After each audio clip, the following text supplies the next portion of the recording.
Boom sabog. May suswit pa ba dito? Kimpaw lang, sakalam. I'm overheated, can hardly sleep at night, doing crazy dreaming. You're the reason why, hiding by the baby.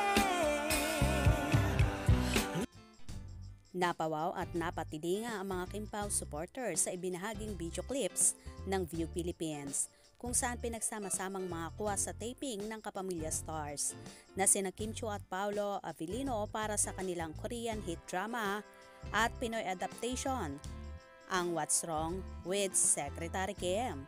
Halos simatayin ang kanilang mga tagahanga sa mga natunghayan na umaapaw sa pakilig.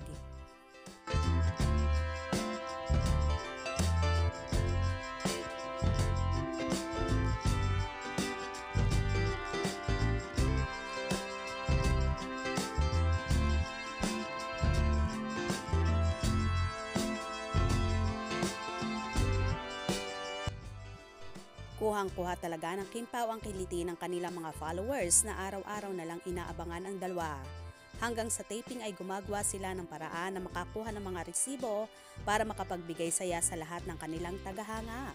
Kahit nga, ang paparating na Valentine's Day ay inaabangan din ang Kimpaw kung magkakasama, lalo na sa isa sa segment ng afternoon show na It's Showtime, ang Especially For You, kung saan pinagtulong-tulungan si Kimi ng kanyang mga co-host at sinasabing sana daw ay magkaroon ng celebrity edition ng naturang segment na yon. At si Kimi nga ang gustong umupo doon. Nag-agree naman ang madlang people na tila gustong-gusto nila kung sino nga ba ang uupo sa X. At searchy, sakaling si Chinita Princess ang celebrity na mag-guest. Tuwang-tuwa nga ang mga fanay at inaabangan na ang segment na ito na paniguradong kakabugin ang lahat. Anyway, kahit nga ang host ng Showtime ay super excited sa magaganap kung talagang matutuloy na uupo si Kimi sa Especially For You ngayong darating na araw ng mga puso, February 14, 2024. Kaya maghanda at wag na wag pauhuli sa mga maiinit na kaganapan. Anong inyong magiging reaction sa video ito? Comment below.